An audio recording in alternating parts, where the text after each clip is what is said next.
Olá, olá. Boa noite aos amigos. Estamos aqui de novo, depois de uma semana, voltando com o professor e filósofo Marcos Vinícius. Semana passada nós nos encontramos e conversamos sobre estado de exceção. O professor Marcos Vinícius vem fazendo uma série de estudos que são muito pertinentes para o momento que a gente está vivendo. Essa semana foi uma semana já começou uma semana muito complicada, vindo de uma série de ações, tanto em nível estadual como em nível federal, que de alguma forma que traz à tona essa questão do que é o estado de exceção. Semana passada a gente teve uma oportunidade do professor Marcos apresentar alguns elementos que fundamentam o estado de exceção, os principais teóricos, o que está colocado dentro da discussão do estado de exceção, e teve muita gente que depois da live retornou para a gente, gostou muito, ficou bastante interessado, muitas pessoas não conheciam a temática. Isso fez com que a gente se preocupasse em fazer uma segunda, já com o professor Marcos fazendo uma explicação de longo prazo, um pouco maior, sobre tanto o conceito de estado de exceção, como também como ele hoje tem um impacto muito grande no problema social, econômico, político que a gente está vivendo.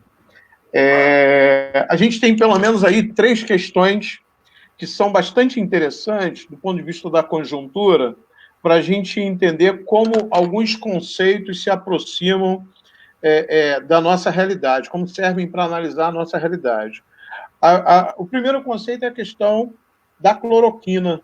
Eu acho que tem aí um problema sério que o Brasil hoje assinou, né? O general que está provisoriamente, interinamente, comandando o Ministério da Saúde, ele, sem qualquer formação, sem qualquer conhecimento sobre a área médica, e após dois ministros se recusarem a assinar um protocolo de utilização do remédio, o general vai lá e dá uma canetada fazendo aquilo que o presidente queria. É importante lembrar que, no mundo todo, várias organizações médicas, vários especialistas acabam fazendo uma crítica muito grande.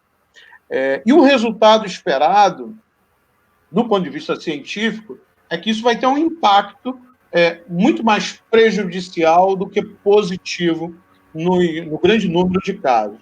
Então, o que a gente vê é o seguinte, do ponto de vista de entender o conceito de estado de exceção. O governo, ele retira parte de um direito, que é um direito legitimado por aqueles especialistas que conhecem, de fato, o efeito do remédio, e aí traz um sujeito, traz uma figura que não tem nada a ver com a área médica e que é legitimado pelo próprio governo para que pudesse assinar um protocolo. Isso vai ter resultado. Num segundo momento, num segundo elemento que é interessante a gente analisar também, é a questão do Rio de Janeiro. E a forma com que o governador, como a estrutura governamental, tem tentado desviar a atenção de parcela da sociedade para as questões que envolvem as ações na área médica, nas ações dos hospitais de campanha que não estão acontecendo, e aí se volta para intervenções em comunidades, em favelas, de maneira extremamente violenta. Ontem, eu acho que todo mundo ficou muito traumatizado com a morte de um jovem de 14 anos, que simboliza, mais um que simboliza o grau da barbárie que a gente está vivendo nesse momento. Esses 2 elementos, por si só, já traduzem um pouco disso que a gente está tentando entender. Mas existem outros elementos, que foi um anúncio que foi dado agora, quase no final da tarde, pelo ministro da Economia, de que provavelmente vai começar a diminuir o número de pessoas atendidas pelo o programa de auxílio emergencial. Então, a gente está vendo aí um estado de caos sendo construído. E esse estado de caos, em boa parcela, é construído pelo próprio governo. Isso significa dizer que, mais à frente, o governo vai ter que tomar medidas que são medidas extremamente duras para aquilo que ele vem produzindo. E aí o professor e filósofo Marco Finício, ele vai agora nos ajudar a entender esse processo. Boa noite, Marco, tudo bem? Boa noite, Eduardo, boa noite a todos. Começando aqui mais uma live sobre estado de exceção, eu queria hoje retomar alguns conceitos que ficaram meio perdidos na semana passada. A gente fez uma coisa experimental, fechamos alguns conceitos que são fundamentais para entender não só a história do estado de exceção, que é fundamental para entender, mas entender este momento em que nós vivemos, do estado de exceção. E uma questão fundamental é por que o Estado?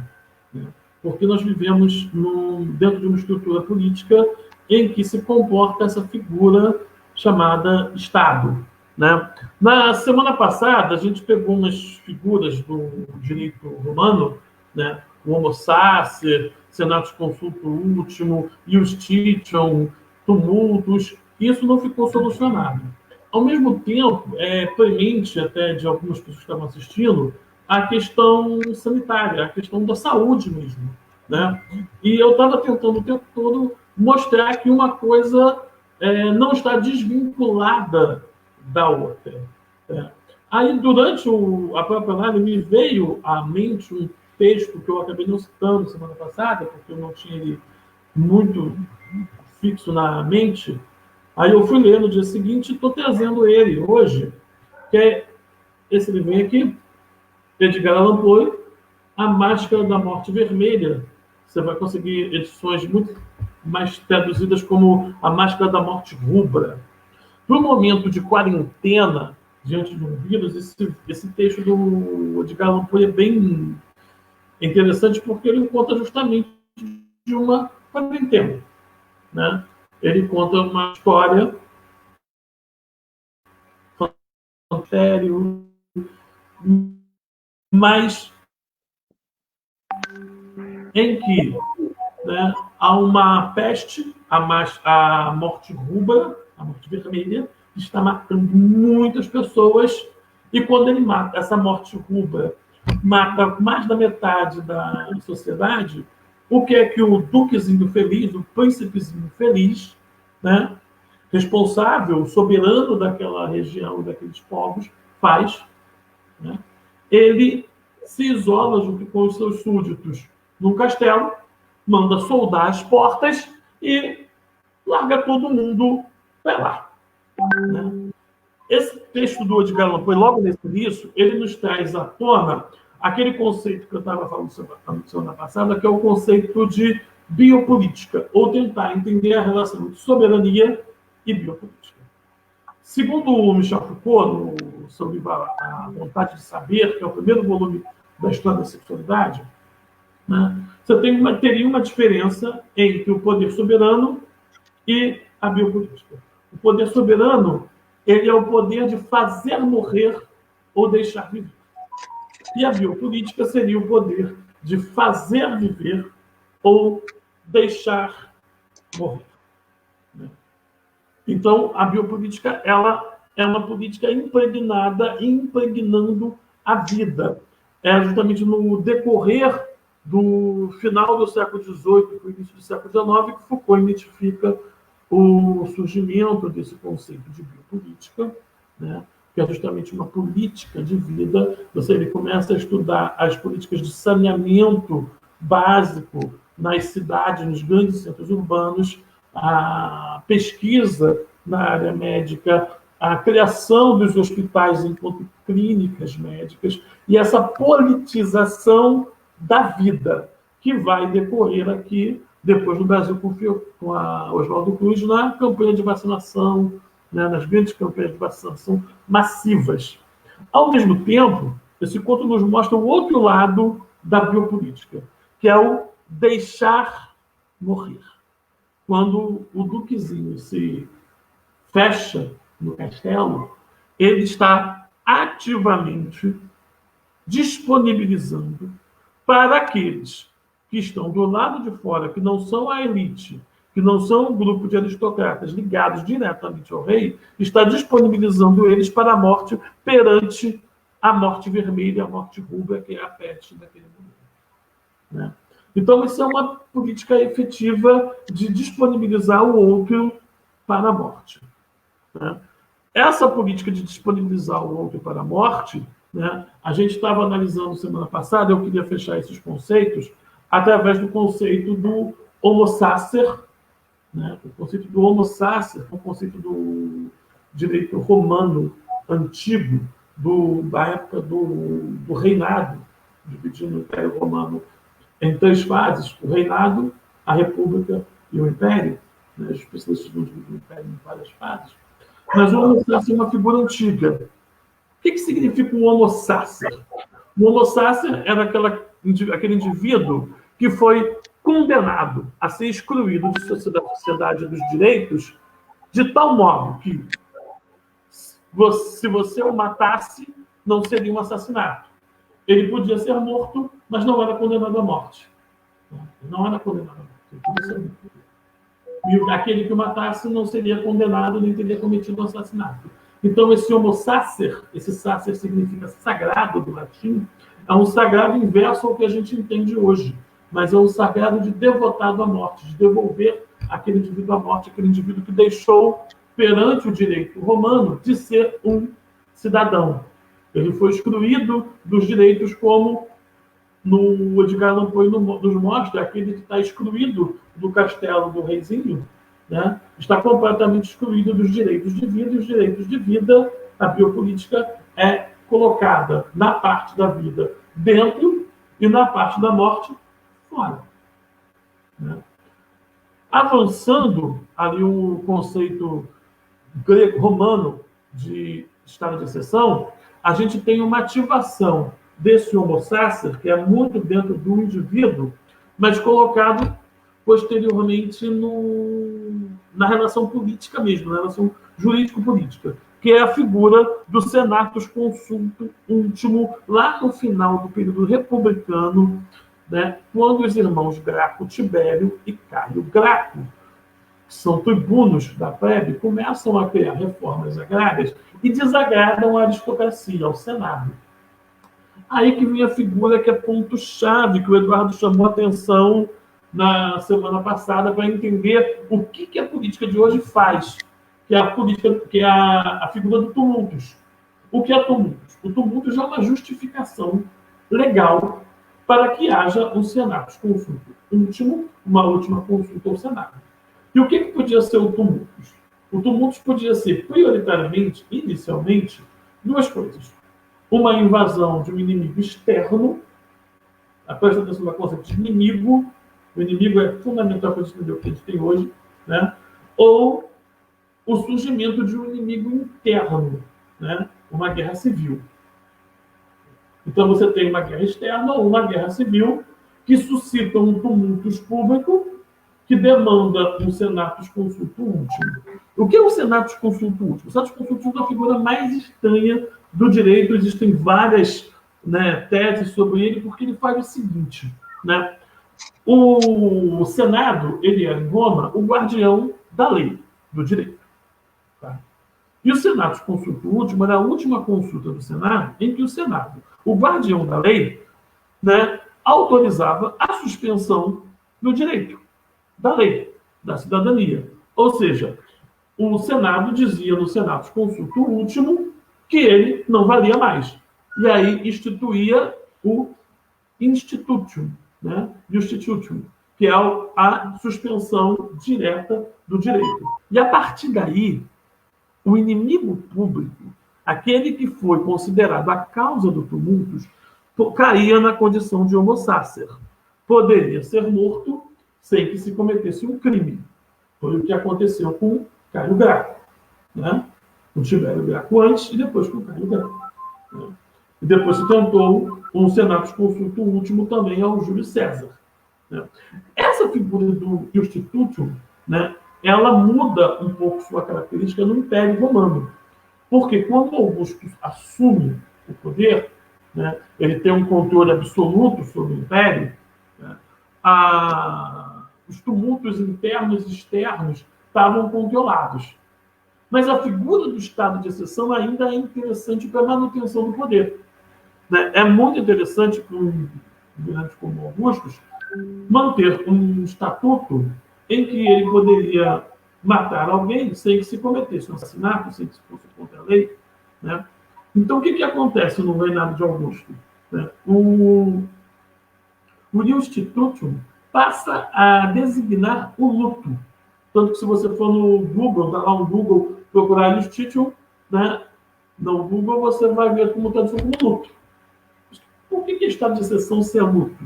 Porque essa aplicação do Iustitutio como luto, ela vem de Augusto, que decretou que na sua morte deveria ser proclamado um Iustitutio.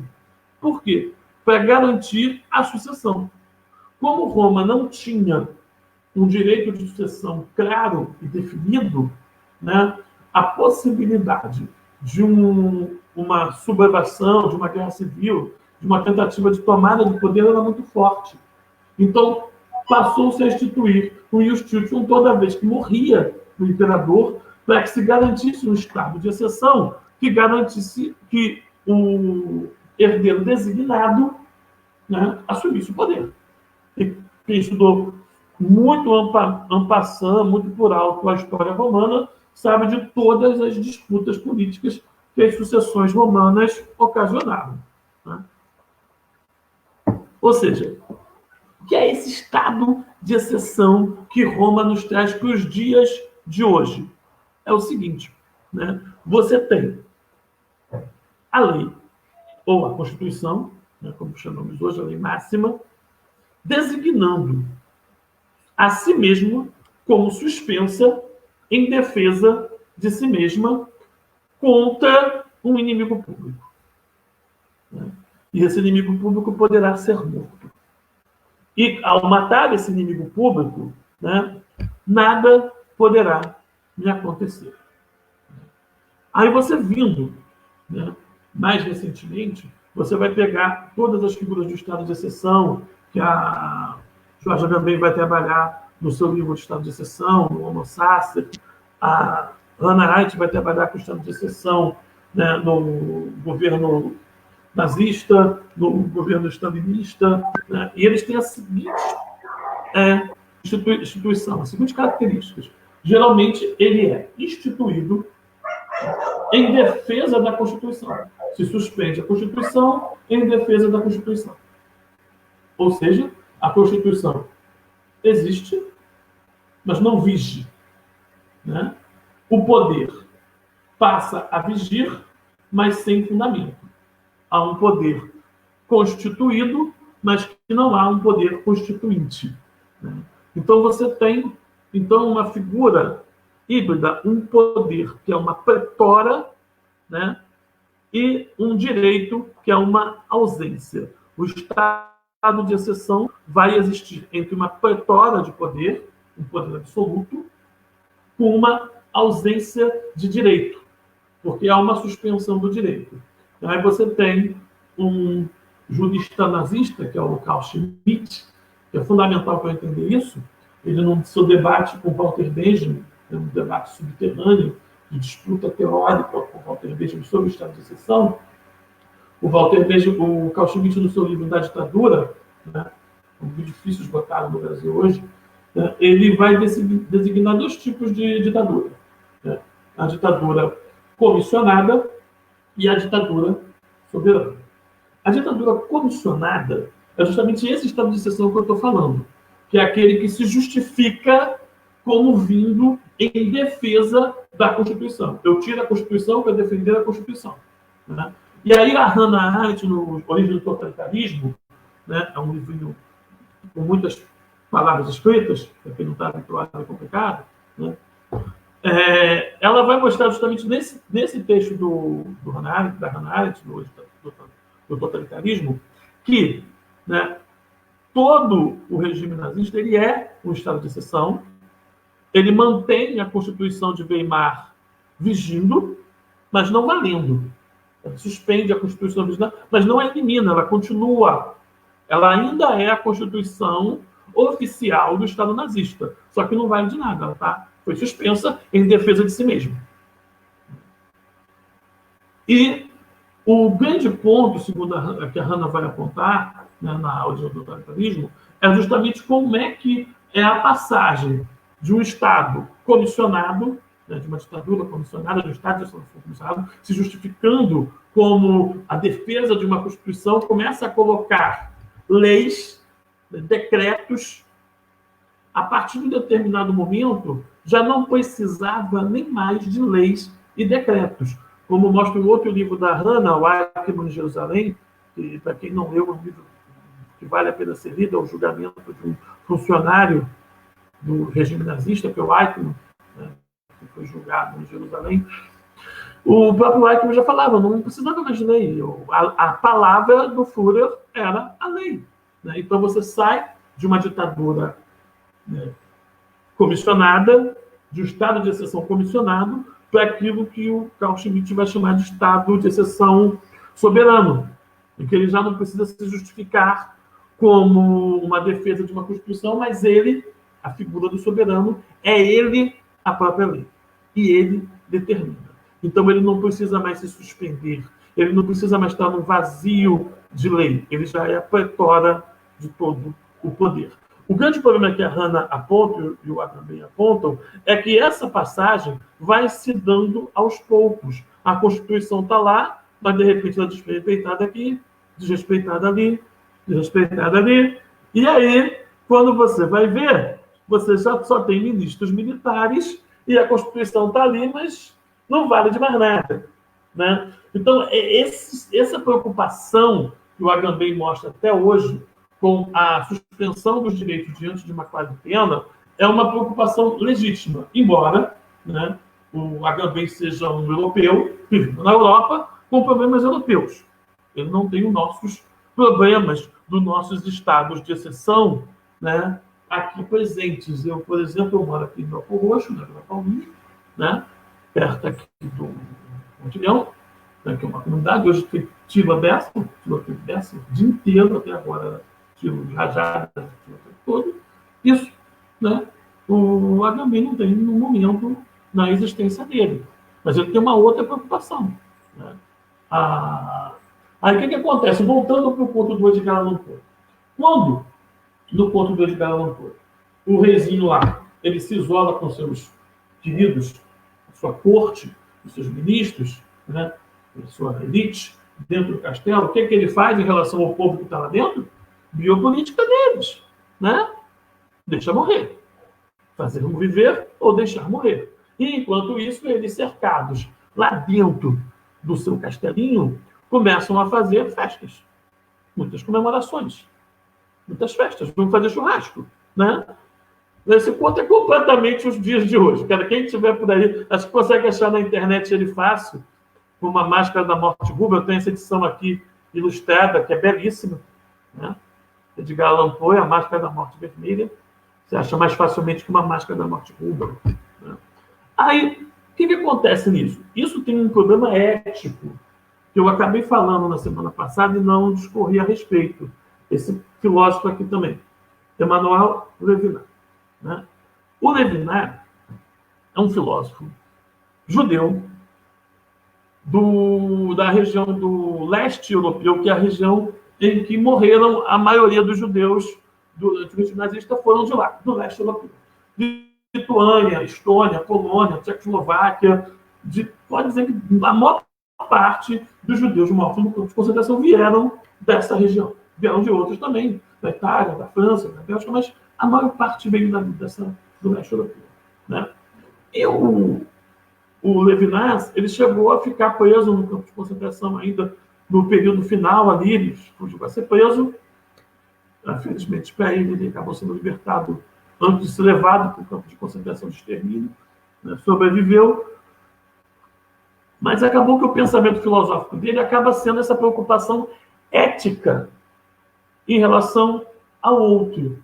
É que eu estou abordando essa situação porque o Eduardo pediu, compensar uma solução para esse estado de exceção absoluto, e que nós estamos encaminhando. Né? O Levinas aponta o seguinte, né?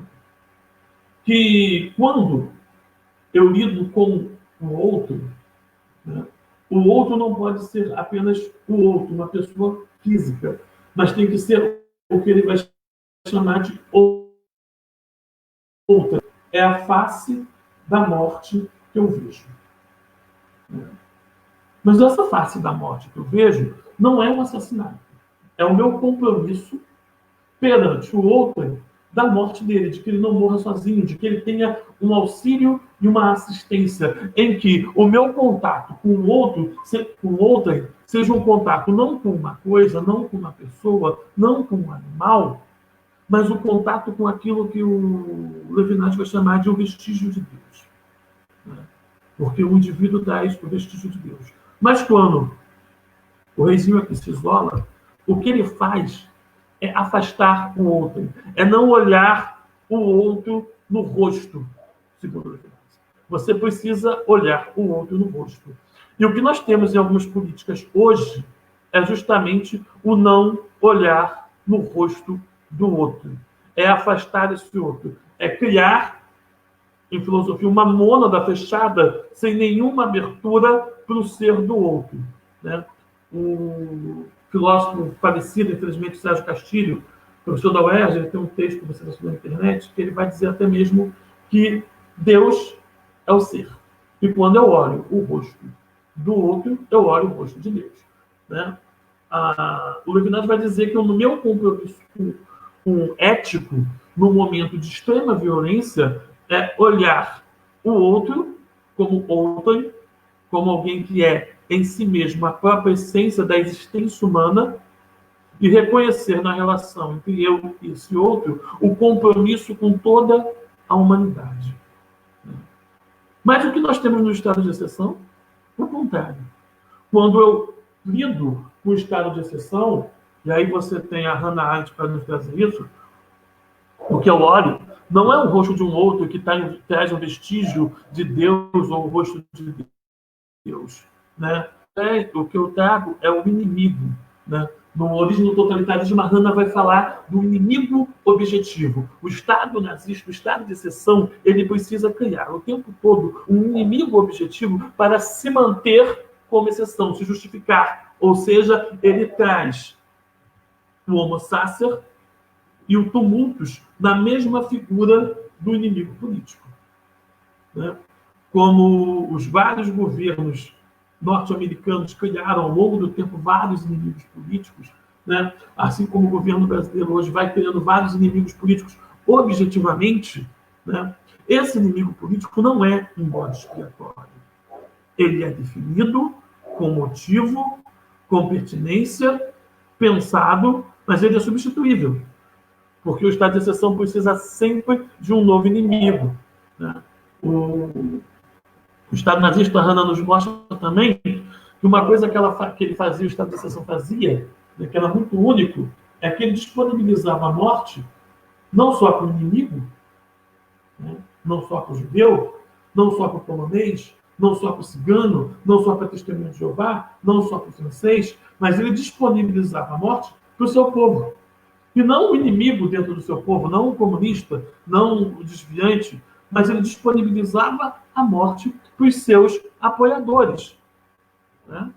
Como você vê hoje, um político aí disponibilizando a morte em forma de contágio aos seus apoiadores. Né?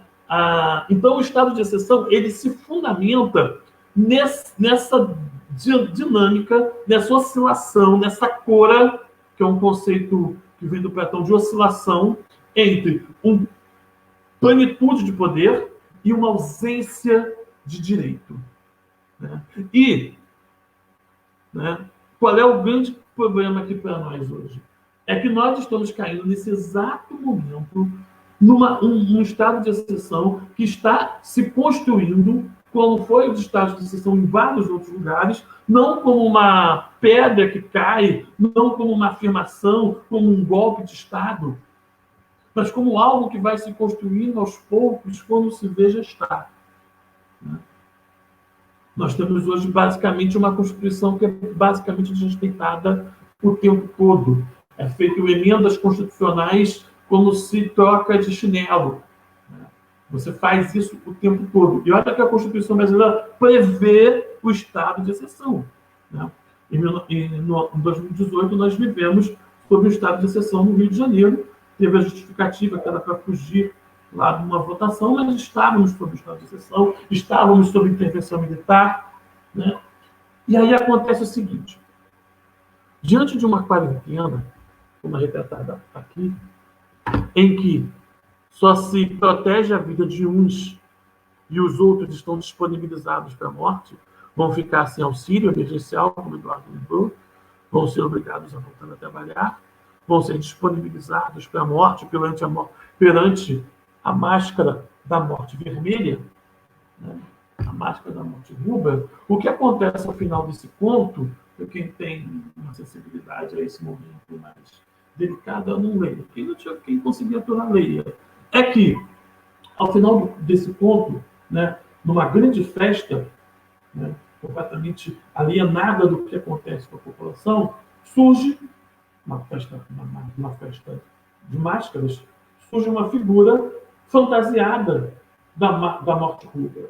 E é considerado algo de muito mau gosto pelas pessoas que estão ali, até que o príncipezinho vai encarar, e ela não está só fantasiada da morte rubra, essa figura é a morte rubra, e assim, o príncipezinho morre, os convivas ali dentro daquele castelo morrem, e todos, dentro desse ponto, morrem. Porque como o Estado soberano, o poder soberano, que é aquele que decide sobre a exceção, quando ele decide a morte de todos os seus súditos, ou da sua maioria, ele perde o motivo pelo qual ele existe. Porque o Estado soberano, um Estado, se ele existe, ele existe. Aí você pode pegar em qualquer formulação, ou do Hobbes, ou do Rousseau, ele existe, do Hobbes, a partir da criação da cessão da autonomia e da liberdade dos indivíduos em prol desse soberano, pode ser um indivíduo, ou do Rousseau, como uma vontade geral de todos. De qualquer modo, em qualquer uma dessas concepções mais tradicionais, se você destrói aquele que é o corpo do Estado soberano, o Estado soberano morre. Então, o que você tem durante um momento como esse, em que o estado de exceção se afirma cada vez mais, é o encaminhar para a morte do povo e do próprio conceito de Estado. O conceito de Estado que vai ser atacado por Antônio Negri no seu livro Império.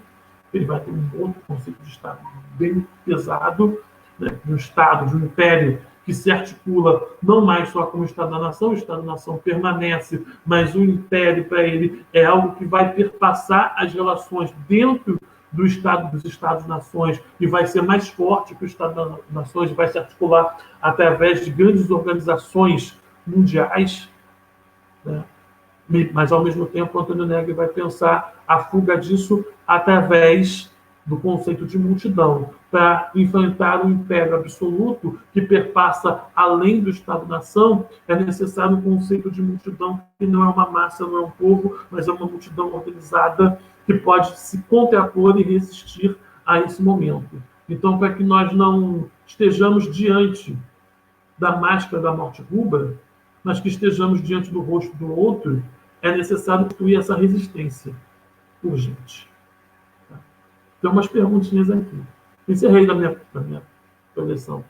Eduardo, alguma coisinha? Oi.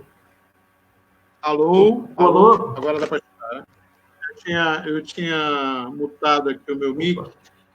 Marquinho, bacana, hein? Eu acho que você acabou trazendo muita coisa que a gente precisa agora destrinchar. Em primeiro lugar, eu quero agradecer a todas as pessoas que estavam vendo, que estão vendo, estão assistindo a gente.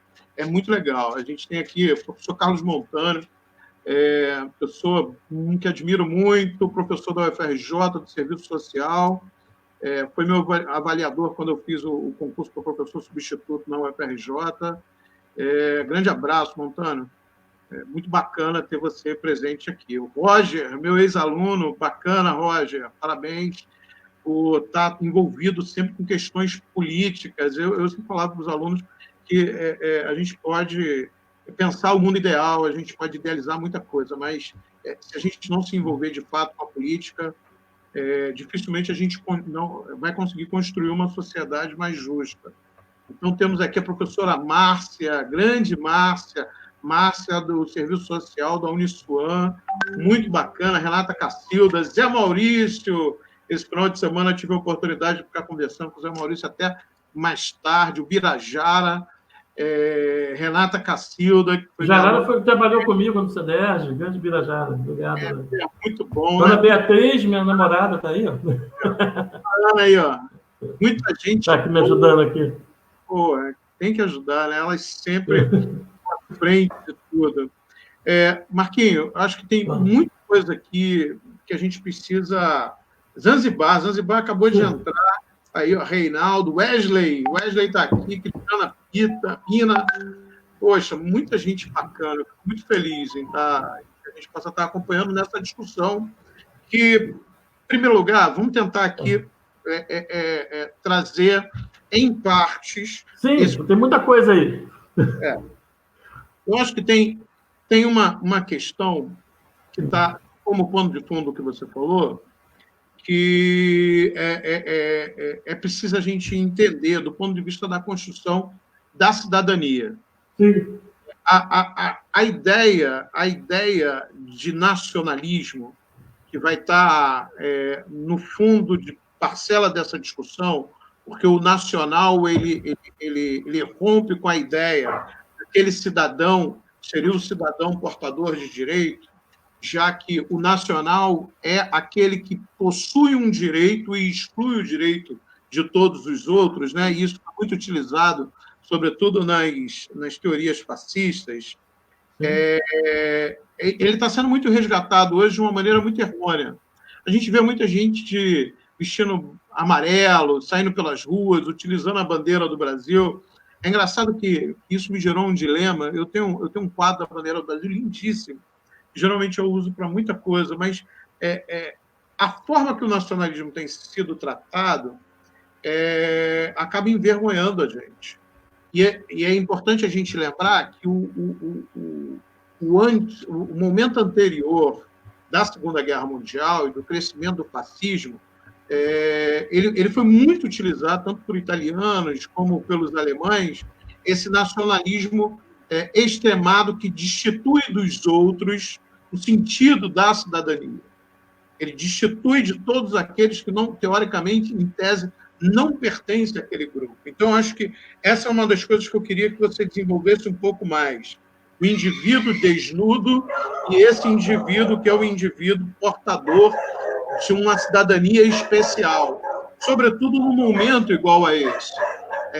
Eu tenho reparado cada vez mais que o cidadão tem sido aquele que quer ir à rua quebrando o confinamento. O cidadão é aquele que parece que é o único preocupado com a economia. A gente sabe que não é isso. A gente tem toda aí a construção de um modelo de cidadania. Esse é um ponto 1. Tem um outro ponto que eu acho que é importante, que é a quebra da ideia do direito como um direito e a solidariedade entre os homens. A gente está percebendo que o direito está sendo lançado, está sendo lançado mão do direito como uma prerrogativa para você quebrar o sentido maior do direito, que é você construir a comunhão, você construir a solidariedade e dar um sentido de sobrevivência à sociedade. Então, por exemplo, quando... e aí o exemplo que a gente usou no primeiro momento, que é o momento que o presidente da República retira 2 ministros que são legitimados e têm autoridade para estar no cargo. Retira, coloca um general. Então, do ponto de vista do direito, ele não está errado. Então, ele se utiliza do mecanismo legal para fazer alguma coisa que vai de encontro à própria ordem da solidariedade, que é o princípio fundamental daquilo que é o direito de uma sociedade. Então, temos duas questões.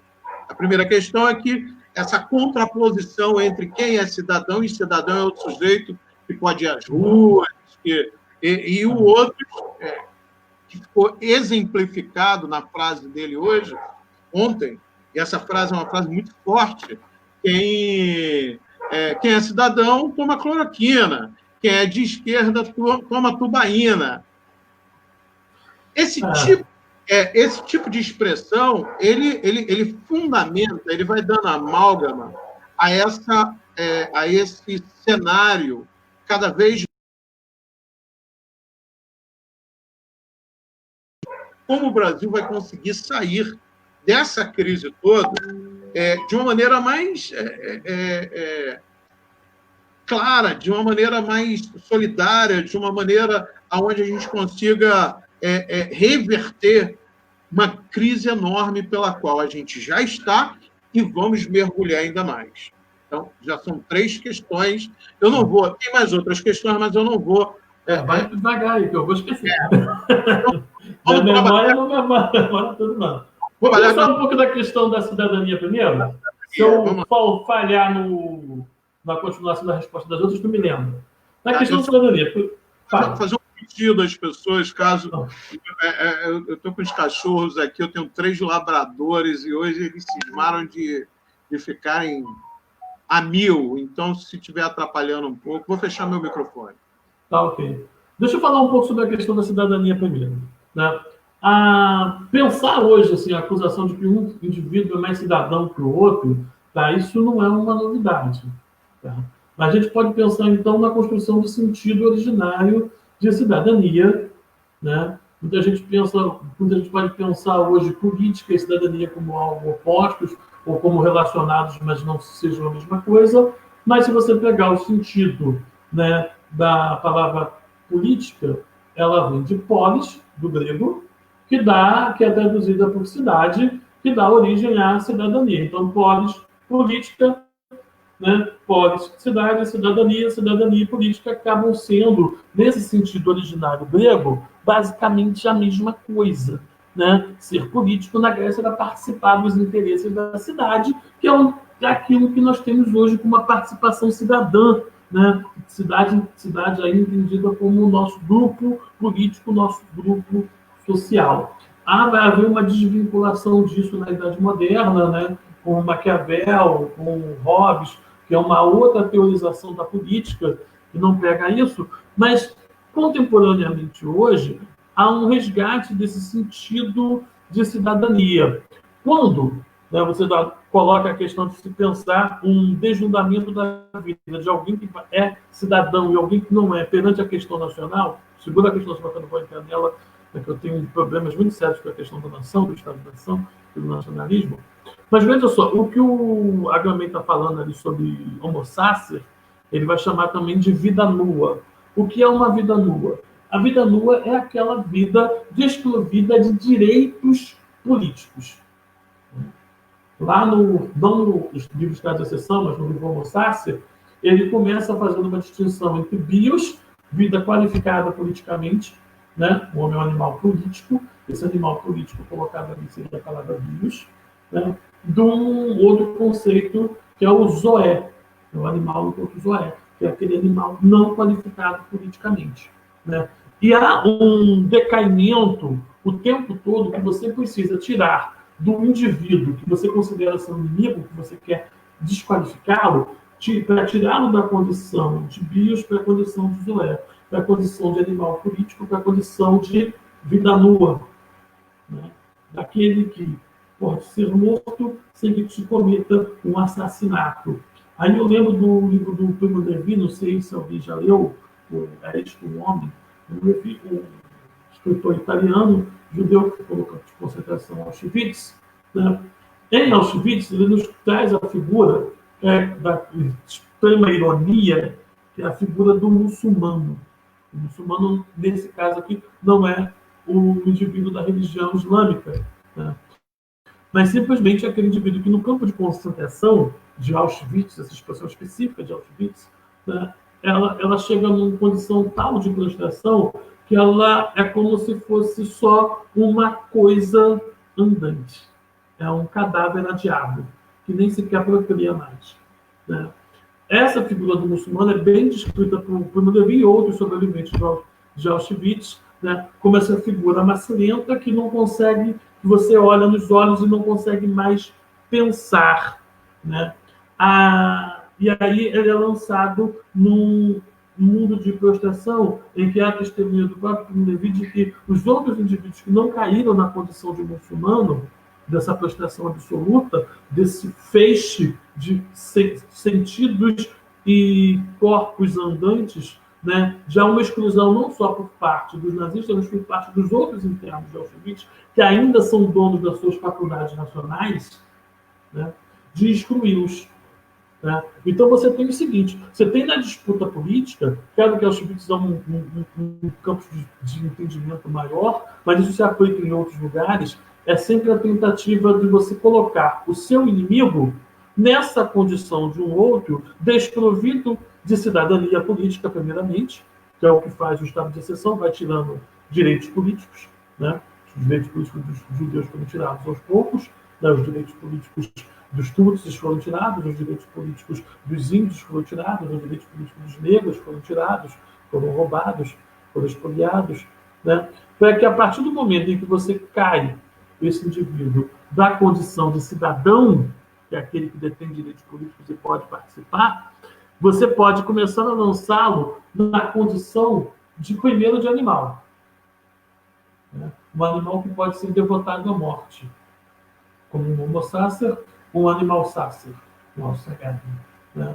Depois da condição de animal, os nazistas adoravam comparar os judeus às ratos, né? Os Hutus comparavam os Tutsis a barata, ele não foi especialista na questão do Tuts, mas é uma questão colonialista, né? Da criação mesmo dessas etnias que não existiam ali originariamente, a criação do Império Belga para manter o poder dentro daquela comunidade.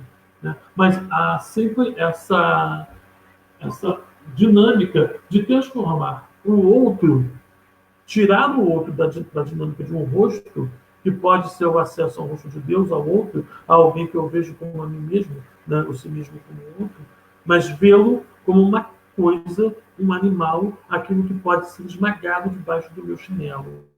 Quando hoje, na política de hoje, nós tratamos um inimigo político nosso como aquele que não tem direito, pois, pensando nesse caminho.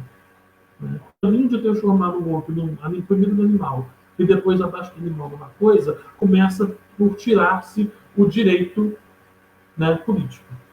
Né? Quando você tira o direito político, aí você tem a Judith Butler, no seu livro Quadros de Guerras, que vai analisar aquela questão de Guantánamo. Né? Em Guantánamo, você tinha o prisioneiro que veio do Afeganistão, né? O Talibã, e ele... Qual é o estatuto jurídico do prisioneiro talibã lá na prisão de Guantánamo? Era um vazio. Ele não era julgado pelo direito do Afeganistão, porque os Estados Unidos não reconheciam. Ele não era um cidadão americano, então ele não era julgado pelo direito americano. Né? Ele não era julgado através do direito internacional, porque o direito internacional é omisso contra esse tipo de situação, né? De estipular qualquer direito de alguém que não tem uma cidadania reconhecida por nenhum país. O direito nacional reconhece a cidadania de países que são soberanos e de prisioneiros de guerra soberanos, não era o caso ali. Né? Eles eram tratados como uma guerra ao terror. Então, esse indivíduo, né, ele cai num não lugar, naquilo que eu chamo, né, usando o conceito do Platão e do Derrida, que é o Cora, o não lugar. É o lugar do exílio de si mesmo, o lugar do exílio do soberano. Um lugar em que o soberano pode matar sem nenhuma culpa, sem nenhum juízo, sem nenhuma lei. Né? Isso é só para tratar da questão do desnudamento do ser, do indivíduo, como cidadão político. Como essa coisa muito mais séria do que a gente pensa. O problema todo das sociedades como a nossa hoje é que a gente vai nos encaminhando para esse tipo de situação sem nem perceber. Nós só vamos aceitando cada vez um grau maior de exceção. cada vez um grau maior de exceção. Cada vez mais você vai colocando situações em que não se pode mais ir na rua, aquele grupo não pode, esse grupo pode, um grupo pode, outro grupo não pode, e você vai criando situações factuais que vão acabar atuando e normalizando além do próprio direito. O direito acaba sendo uma letra morta, né? Não você tem um direito de greve, se a normalização da prática das greves, ela é uma outra, a normalização é outra. Né? Quanto à questão do Estado-nação, eu tenho uma outra discussão ainda. Né? Hoje, muita gente parece que pensa a questão do nacionalismo da nação como sendo uma verdade de fato. Né? Como se a nação fosse algo dado, vinda dos céus, e não sou brasileiro, eu sou americano, eu sou nacionalista. E quando a nação é uma construção histórica muito bem documentada. Né? E tinha outras estruturas. Né? Um livro muito interessante, mas está longe de ser uma solidariedade a respeito, mas é o livro do Foucault, Em Defesa da Sociedade. No Em Defesa da Sociedade, que é um curso de 76, que ele vai analisar justamente o Estado, como o Estado-nação se funda, não através de um poder de soberania jurídico, mas através de práticas de guerras efetivas que acontecem de conquista. Ele vai narrar lá, né, um pouco da história da França, em que você tinha um povo autóctone, que era o gaulês, que não tinha nenhum conceito de nação, naquele momento era só um povo que estava ali, os gauleses, que são conquistados pelos romanos, né? E, posteriormente, um outro povo vindo do norte europeu, os francos, um povo do grupo germânico, né? Invade, conquista novamente isso. Então, você tem um povo que é a França, esse Estado-nação francês, sendo construído de uma conquista pela outra. Uma conquista em cima da outra. O Foucault vai narrar a mesma estrutura na Inglaterra. Né? Você tinha os bretões, teoricamente um povo autóctone ali na Inglaterra, vem a invasão saxã, hoje tem várias séries sobre a invasão saxã, os vikings, o último reino, né? São bem legais, eu assisto todas.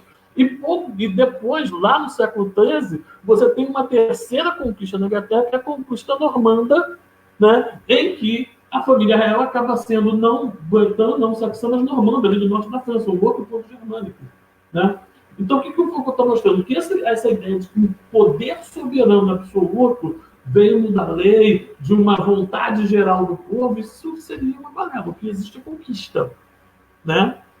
O que existe é conquista. O que existe é dominação. Né? Aí eu estava falando sobre essa questão da dominação, mas no Brasil não aconteceu. O Brasil foi um Brasil de acordos. Né? Não.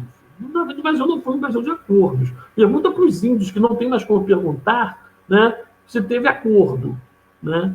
Quantos morreram? Quantos milhões de índios morreram? Aí eu tenho um livro do Florestan Fernandes, que é a tese dele, chamado A Função da Guerra e dos Tupinambás.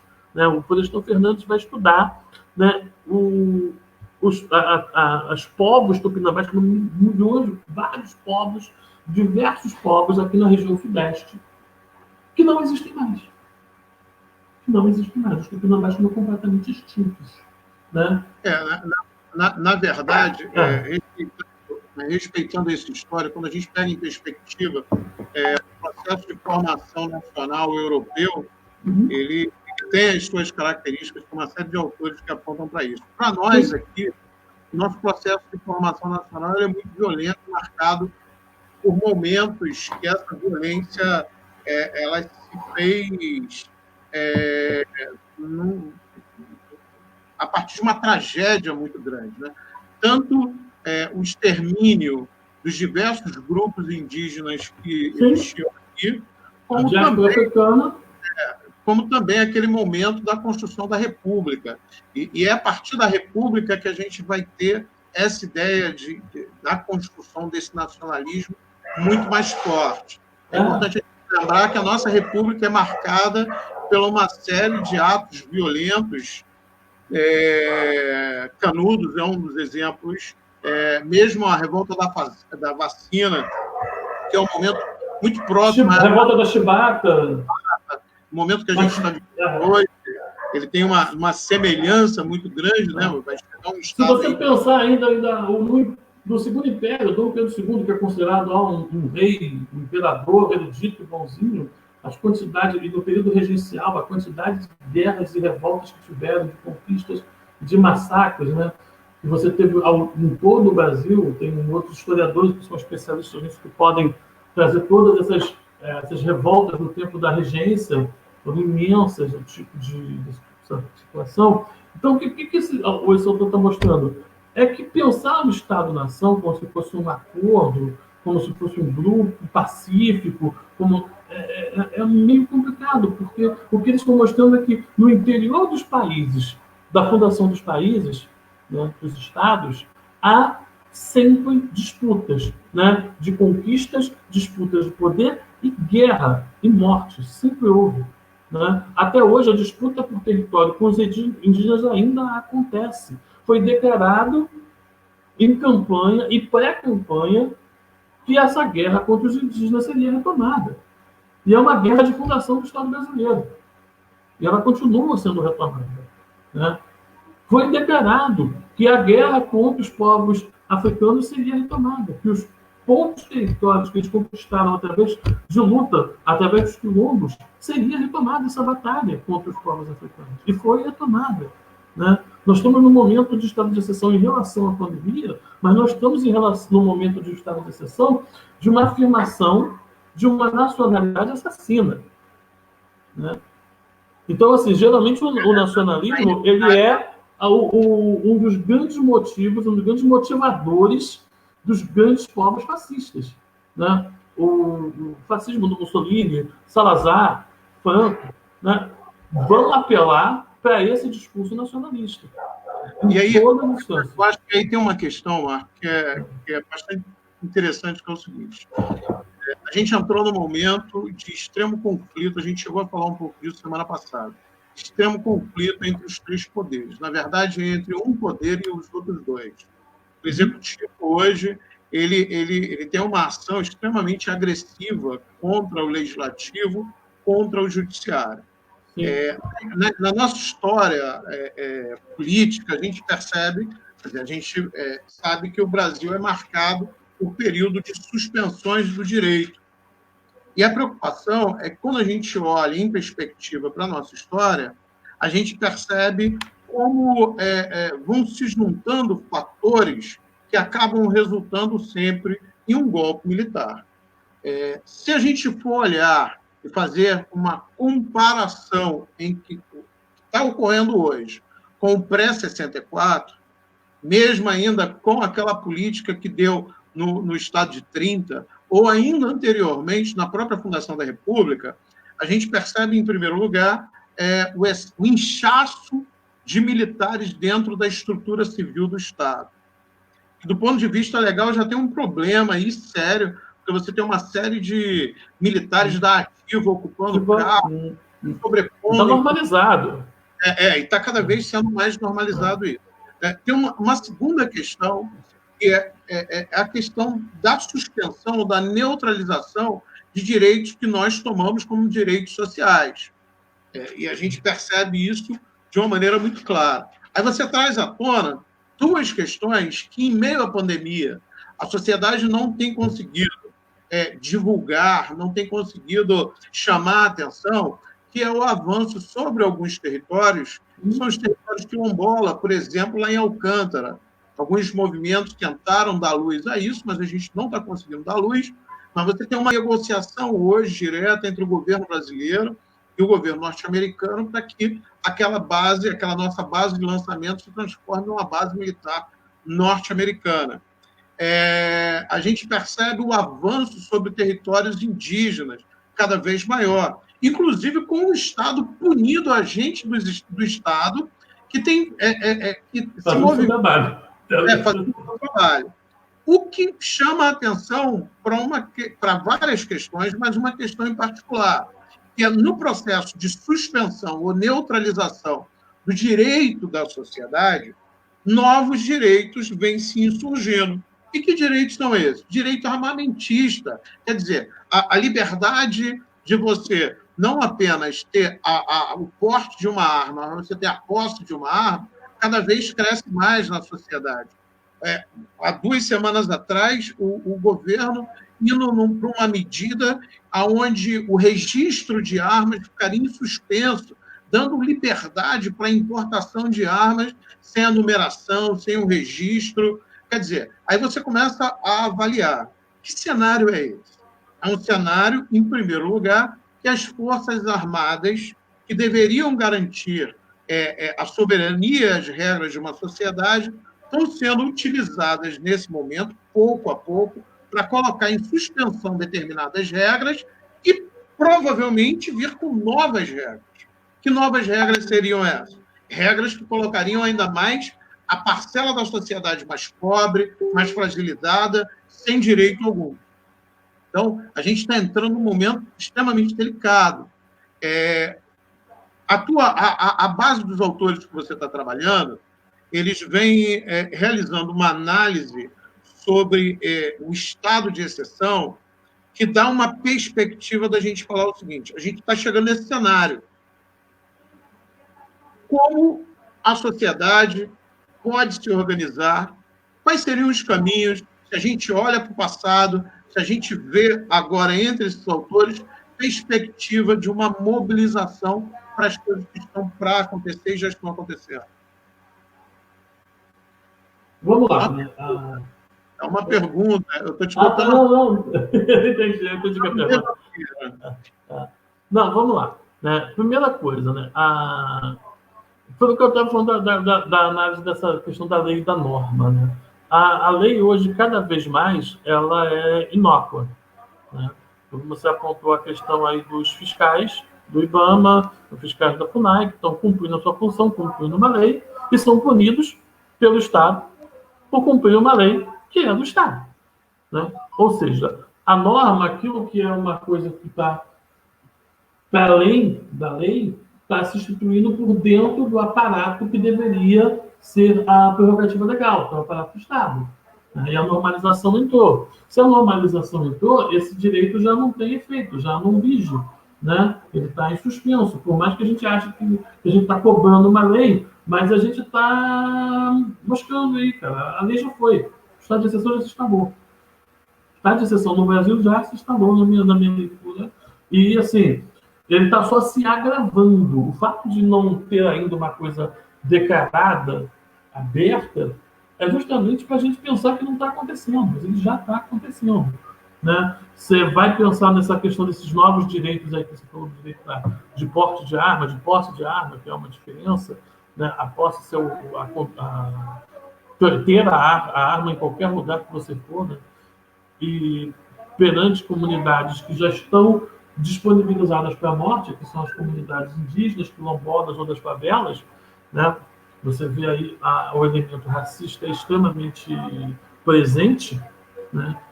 É a disponibilização da morte através de uma lei criada para isso.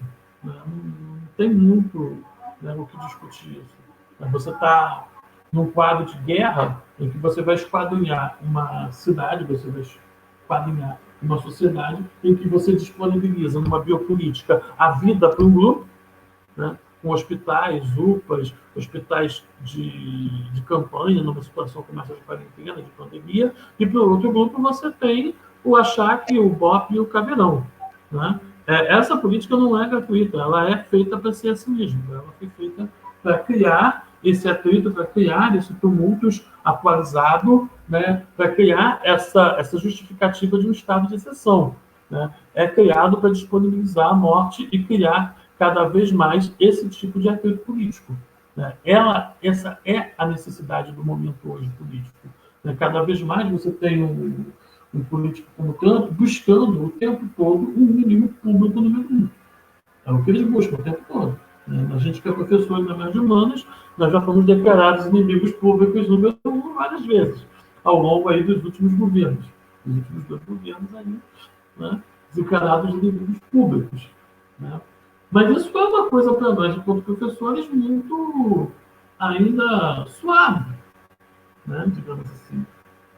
Se você é um jovem negro na periferia ou numa favela, a coisa não é suave, a coisa é uma morte que entra pela janela, né? Em que você tem o seu corpo, você é morto dentro da sua casa, respeitando a quarentena, seu corpo é retirado, sem nenhuma justificativa, sem nenhuma entrada em hospital, ninguém qualquer, né?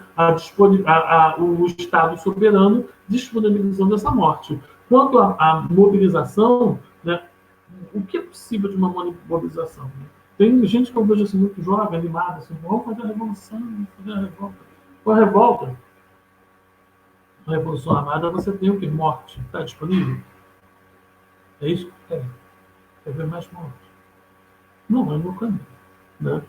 A Judith Butler, né, que é uma autora fantástica da atualidade, ela vai trabalhar não o conceito de homo sapiens do HB, que ela acha um conceito que não dá muita saída, dá uma perspectiva muito pesada e negativa sobre o que você pode fazer, mas ela trabalha o conceito de vida precária, né? Que é a precarização dos corpos nos lugares em que eles estão, a precarização dos corpos na periferia, a precarização do modo de vida, né? E ela vai ter vários textos em que usar essa precarização como força motriz para a mobilização dos povos. Como isso pode ser feito, né? Como isso pode ser feito, essa mobilização, é uma criação do povo. Um filósofo não vai dar conta de criar, faça isso, né? Até o Marx, quando vai falar de revolução, não vai dizer, vai pegar isso aqui, não, ele vai dizer que isso é uma força do povo através de construções, de estruturas sociais, históricas, e vai criar uma revolução. A Judith Butler vai apontar justamente que se há uma força de mobilização e de resistência não violenta, a Judith Butler fala dessa força não violenta, ela está exatamente dos corpos dessa vida precária, né? Dentro dessas vidas precárias, aí eu lembro de figuras fantásticas como a Gisele, aqui da Maré, e outras pessoas que estão trabalhando essas mobilizações na base, nas suas bases. Então, o trabalho da Gisele da Maré é fantástico. Tem outras pessoas trazendo esse tipo de trabalho em várias dessas favelas, que é o trabalho necessário, é o trabalho de mobilização, né? Por exemplo, não adianta você ficar demonizando o evangelismo, os evangélicos, quando você não percebe o diálogo necessário que é necessário fazer com essa população, né? E querer culpar o povo evangélico pelo aquilo que é uma prerrogativa ou uma ação dos seus líderes, né? A religião é algo fundamental ao ser humano. O ser humano busca a religião, né? Esse autor que eu estava citando, o Emmanuel Levinas, ele é um judeu extremamente, mas em diálogo o tempo todo, lá na década de 80, em que justamente se tentava usar essa questão, a religião, como uma motriz revolucionária, né? Se a religião do povo está sendo usada como uma matriz de exploração e de sufoco e de controle, né? É necessário que nós primeiro pensemos nossas críticas à religiosidade, nosso caminho pela religiosidade, e trazemos esse povo para nós, né? Uma crítica gratuita, né? Ela não atinge nada, né? Eu tenho aqui, minha sogra, que é uma mulher religiosa extremamente inteligente e atenta às suas ações e à sua vida, né? Mas a Judith Butler nos encaminha para isso. Há que se pensar a resistência dos corpos nas ruas, dos corpos e das vidas precárias nos lugares precários de vida, tá? Esse é o único caminho que tem, né? Porque o caminho legal, veja só, né, como é limitado. O Freixo mesmo já disse que se tentasse botar um impeachment, bobagem, porque vai botar um impeachment hoje contra ele vai ganhar. Não vai ter. Porque ele tem toda uma base já fundada, né? Essa questão que você buscar, vamos forçar uma questão legal, né? Vamos pelo caminho legal, porque a questão legal ela está completamente esvaziada no Brasil hoje. A questão legal, se pensar qualquer coisa dentro da lei, hoje no Brasil, é algo que se faz, mas que não tem muita efetividade mais, tá? Não vejo esse caminho. Assim como com a Dilma a questão legal não funcionou, agora também não vai funcionar. Não é por aí. Se acontecer um esvaziamento político para que possa ter um impeachment futuramente, mesmo com bases legais, vai precisar que haja um esvaziamento que comece, talvez, né, pela manifestação pública e para o esvaziamento público a partir da vida precária. E é em cima da vida precária que a base, que ele tem uma base muito forte, né, em cima dessas populações mais pobres. Né? Então, a jurisprudência vai falar que o segredo está aí, está na vida precária. E pensar a vida precária não como um homo sapiens completamente inutilizado, né, sem condições de se estabelecer, porque ele foi completamente aleijado, mas de uma vida precária que vai ser uma potência e uma força de mobilização. Bem, acho que tem aí, bom a tua análise, mas eu acho que tem aí algumas questões que a gente tem que observar bem. Em primeiro lugar,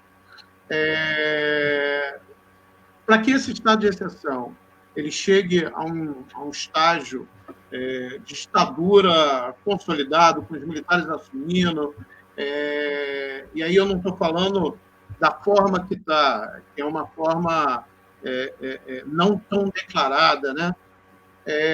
Ele precisa ter uma base, sobretudo, ligada ao capital. A gente percebe hoje que até entre o mercado financeiro e os grandes players, o presidente da República vem sendo bastante criticado de uma maneira mundial. Mais que isso, ele tem perdido um pouco dessa base de apoio. Você percebe que muita gente se arrependendo de ter votado no presidente. Muita gente que hoje foi engraçado. Eu tenho um amigo que ele tem uma capacidade de identificar ex-bolsonaristas arrependidos muito grande. E aí ele foi em 2 ou 3 bolsonaristas que falaram que botaram na moeda. E depois ele mostrou lá o apoio e tudo mais. Mas a questão é que ele tem perdido parte desse apoio, e ao perder parte desse apoio, o diálogo dele com o capital está sendo cada vez mais difícil. O que nos faz ficar mais preocupado ainda. Por quê? Porque a curto e médio prazo, a única forma dele se manter no poder é, de fato, radicalizando mais. Radicalizar para que as regras fiquem ainda mais suspensas. A gente sabe que... É o que ele está fazendo. Do ponto de vista legal, ele ser impeachmentado agora levaria todo mundo para o zero. Ficaria tudo no 0-0 e teria uma nova eleição. Assim como ocorreu com a Dilma foi perdendo apoio, base de apoio, já ao final do seu primeiro ano de governo. E, para o segundo ano de governo, todos nós sabemos que o segundo ano de governo em crise o ano todo.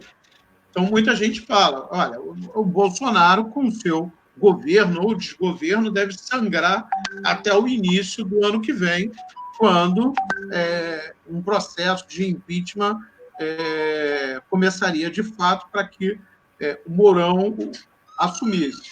Porque eu fico preocupado, porque eu não sei se vai mudar muita coisa. Na verdade, assim, eu tenho uma perspectiva até pior de um lado. Até pior. Algumas políticas que não estão sendo aprovadas facilmente podem ter mais facilidade de passar. Perfeito. Pelo menos o cara consegue juntar 2, 3 frases com um certo sentido, o que lhe permitiria conversar com os investidores, com o mercado, pelo menos para seguir com as reformas que eles vêm propondo o tempo todo. Me chama a atenção, por exemplo, no meio de uma crise de saúde pública, uma crise sanitária, mais uma vez, Paulo Guedes tentando dizer que a saída é vender as estatais. Isso só não consegue porque justamente existe um grande imbróglio onde está tudo parado, onde a dinâmica da política no Congresso ela não ocorre. Então, a gente tem aí alguns elementos. Que elementos são esses? Bolsonaro perdendo parte da sua base ligada ao capital. Perdendo parte dessa base, a única alternativa que ele tem é, em primeiro, ter o apoio, de fato, dos militares para um golpe dentro do próprio governo dele, então seria o golpe dentro do golpe, e, ao mesmo tempo, uma radicalização. Hoje aconteceu uma coisa, eu não sei se você teve notícia, Não. Foram para frente do Palácio com faixas, fora Bolsonaro genocida. E é engraçado, porque hoje a segurança ali em torno funcionou, reprimindo a manifestação das pessoas. Quando a manifestação é para derrubar o Congresso, para derrubar o STF, são duas manifestações que atacam diretamente as instituições republicanas, por assim dizer, a polícia não age, não há nenhum tipo de ação coercitiva. No entanto, quando há a placa lá de fora Bolsonaro, a política age, a polícia age. Então, a gente tem aí um cenário que é, em primeiro lugar, o presidente radicalizando nas suas ações. Radicalizar significa que esse estado de exceção se impõe ainda mais. Segunda coisa, o capital que antes reconhecia o presidente, agora se distancia. Ele, então, no meio de um estado de exceção, para se religar ao capital, adotaria medidas que seriam medidas mais radicais e contrárias a essa base de apoio que você falou, mais popular, porque quase todas as políticas que vêm sendo adotadas, quem mais sofre são as mulheres, são as pessoas da periferia, são os negros. A gente percebe que é a base da sociedade que tem sofrido mais. Como é que tu avalia essa situação que cada vez mais nos leva para uma situação de pré-golpe? A minha análise não é diferente da sua, não, cara. A gente está numa situação de pré-golpe, né? As informações de que ele tem comprado o Centrão, que ele estudou em cargos, né? Nova velha política para manter no poder, para que não haja possibilidade de impeachment. O Posto já falou que isso já aconteceu, que se for aceito o pedido de impeachment, o impeachment não passa, porque ele tem esse apoio dentro do Congresso. Ao mesmo tempo, ele continua criando esses tumultos de base ideológica para criar um medo público, talvez do capital, talvez em vezes empresários, talvez exterior, de que se não for com ele a possibilidade de uma esquerda assumir o poder muito grande, aí talvez com isso ele pense que possa se manter ainda com algum aliado dentro do capital, né? Embora há grupos já pensando que o Moro surge como uma opção, como candidato do capital dentro do impeachment no próximo ano que vem da eleição.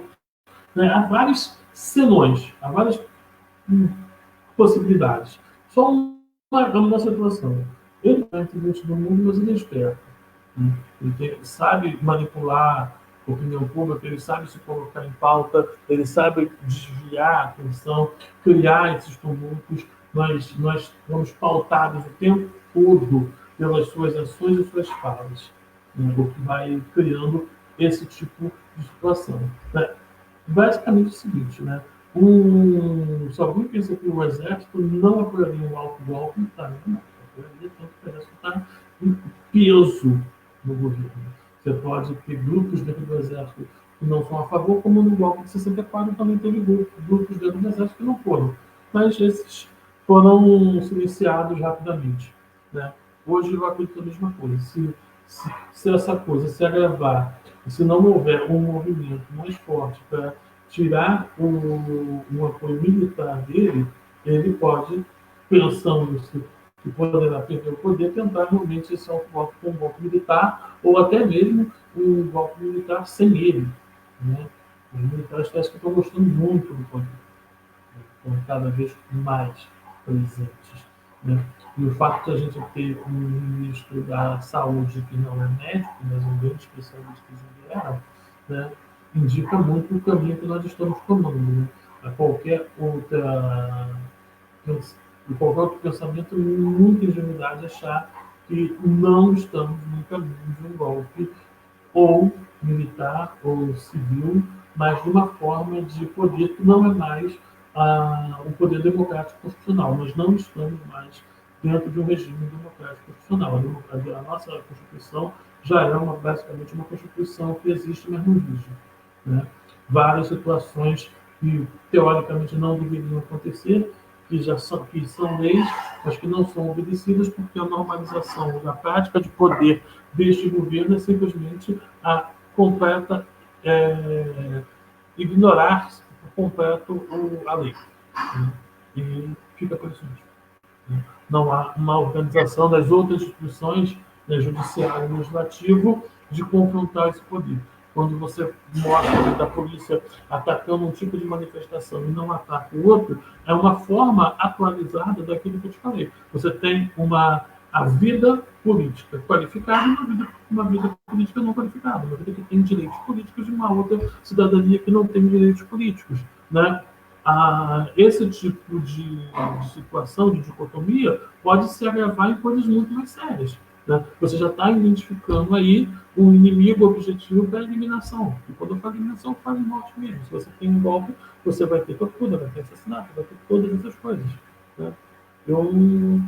Assim, se ele fosse um outro tipo de indivíduo, um golpe já teria acontecido, né? Se ele tivesse um apoio maior, se ele fosse mais articulado, se ele fosse menos envolvido muito declaradamente com certos grupos criminosos, talvez um golpe já tivesse acontecido da sustentação.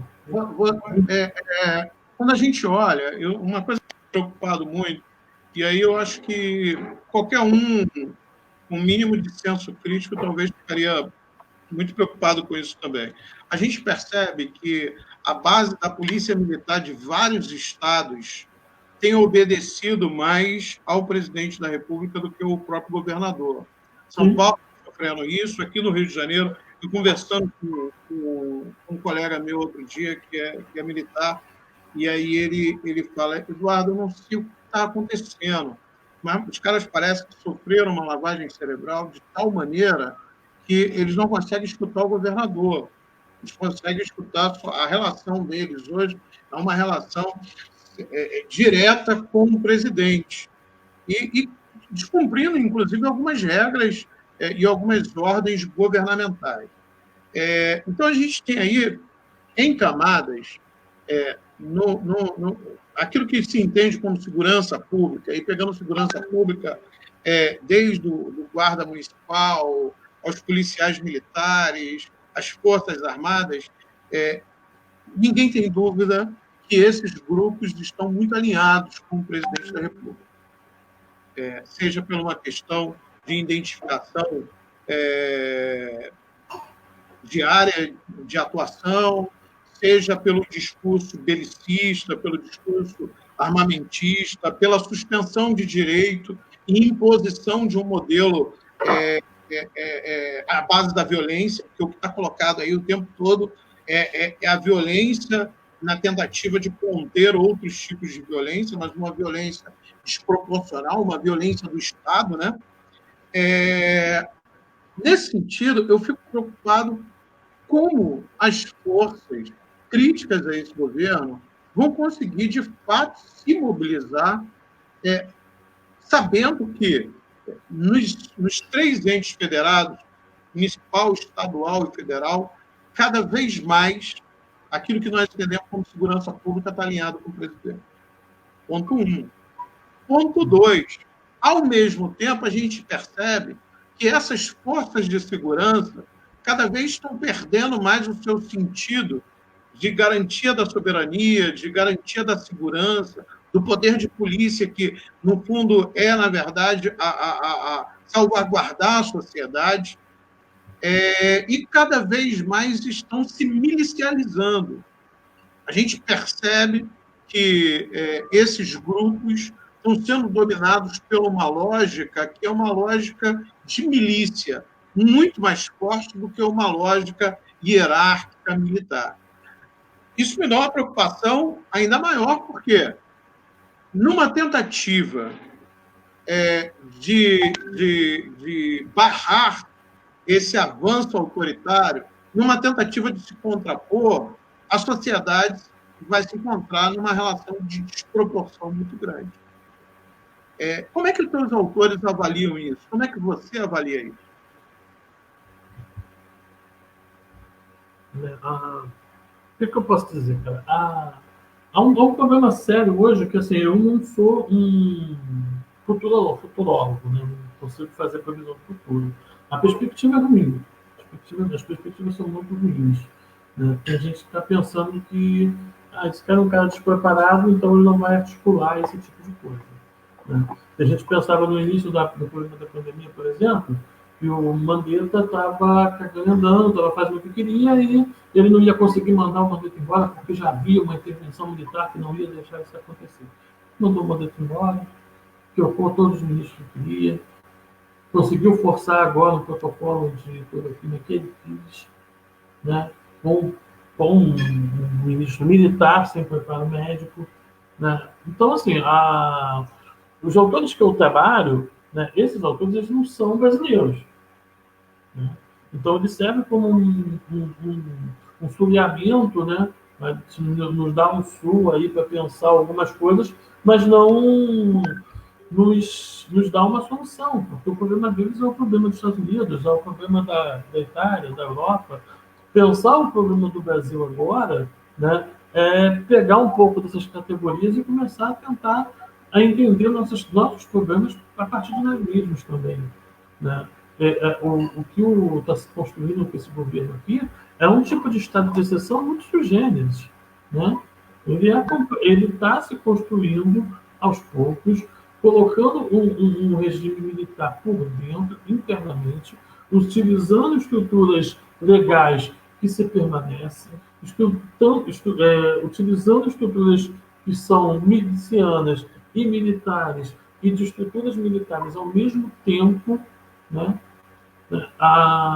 Toda a prerrogativa que eles tinham um discurso de militarismo que requer uma ordem, né, uma hierarquização, cai por terra quando a voz do soberano é lei. Né? Esse comportamento todo você só vê no mundo do regime, que é o regime nazista. Né? Aqui em Jerusalém, o Adolf Eichmann, que era o Bolsonaro, já falava isso. A lei é o Hitler, o Führer, não importa na mínima lei. Então, uma lei, hoje em dia, também ela só é cumprida a partir do momento que ela está de acordo com a voz ou com a vontade do presidente. Se essa lei não está de acordo com a voz ou com a vontade do presidente, essa lei não é válida. Aí você pode condenar alguém que está cumprindo estritamente a lei por estar cumprindo aquela lei. Contra-se os fiscais. Né? Assim, os autores, Judith Butler, a Judith Butler que tem essa fala mais interessante sobre essa perspectiva da vida precária, né, da vida dessas comunidades, ela também está diante desse problema. Né?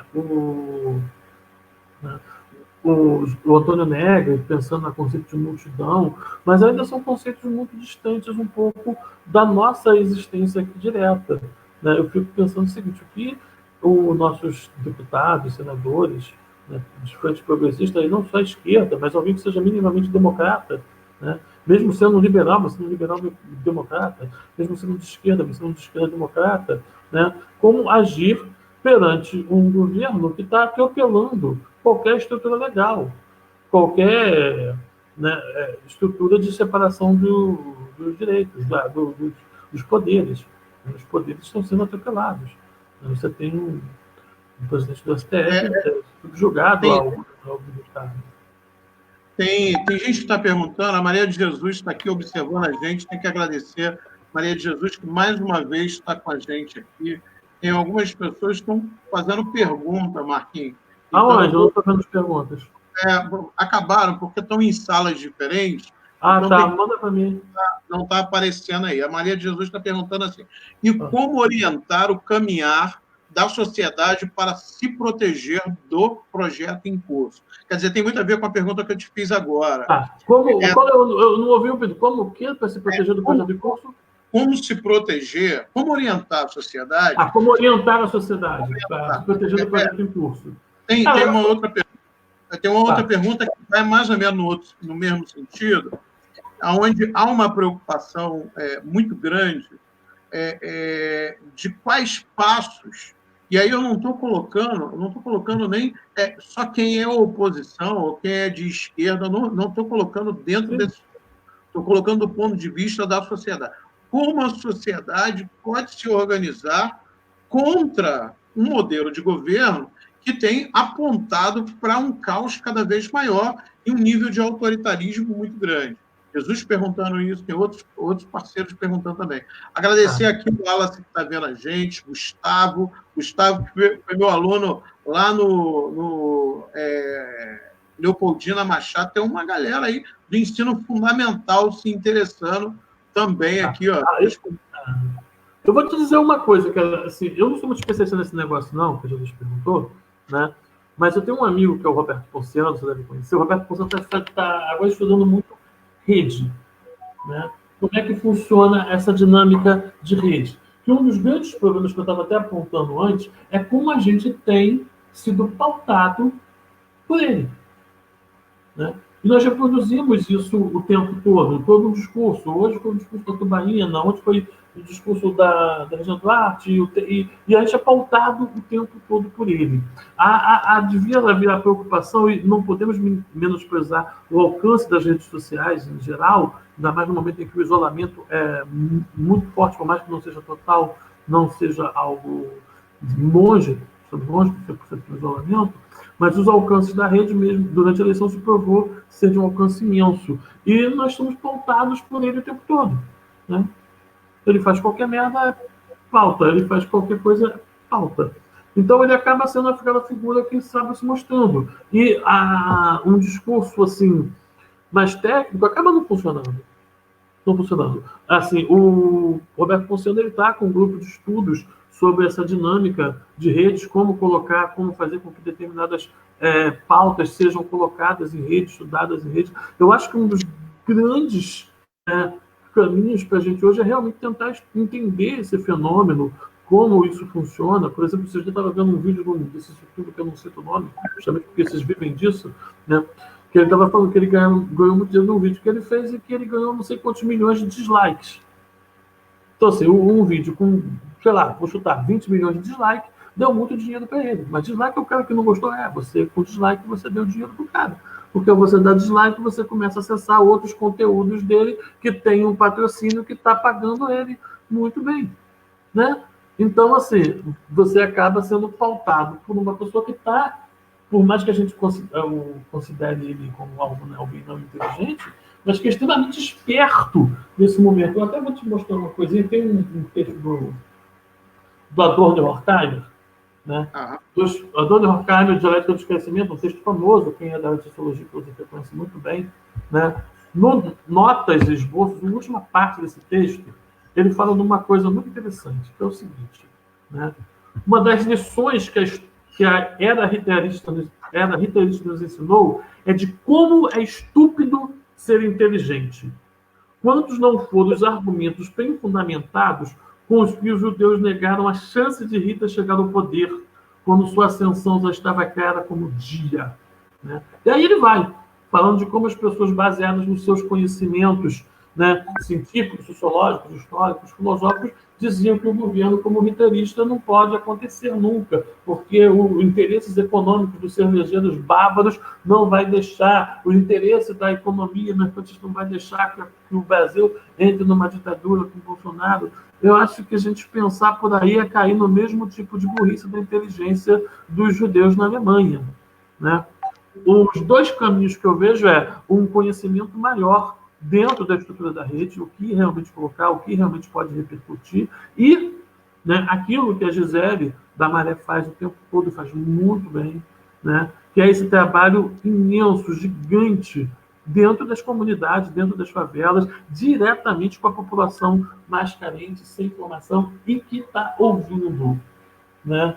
Tirando esses dois caminhos, eu não sou nenhum grande especialista nessa área, eu sou um teórico, eu tenho tentado me esforçar por conhecer isso, estou fazendo esses cursos de rede, que o Porcento está acessando com especialistas, e é justamente isso. Quando a gente começa, por exemplo, quando a gente começa a falar, o cara lançou essa questão do refrigerante hoje, aí eu começo a repetir essa questão do refrigerante hoje. Essa questão do refrigerante vai levar o quê? A pessoa vai procurar, vai levar o nome dele novamente a ser colocado. Então ele acaba sendo colocado como uma grande liderança, uma grande influência, e a coisa está se formando a outros tipos de conteúdo mais erudito, mais cheio de conhecimento técnico, mas que precisa de uma mediação maior, acaba não funcionando, enquanto ele domina essa comunicação direta, do famoso fala em mal, mas fala de mim.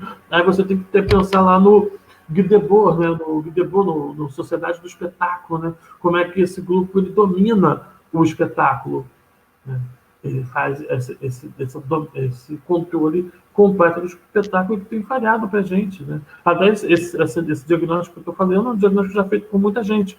Mas como solucionar isso? Né? O Ponciano, que é o meu parceiro nos cursos de filosofia política que a gente dá, ele tem estudado diretamente esse fenômeno da repercussão na mídia. E o outro ponto é a participação direta, o pé no chão na vida precária, nas comunidades, que quem não conhece a Gisele da Maré procure o trabalho que ela faz lá. Ela, assim que começou a pandemia, ela criou um grupo de apoio às favelas, dentro de apoio das da Maré, das favelas da Maré. É fantástico.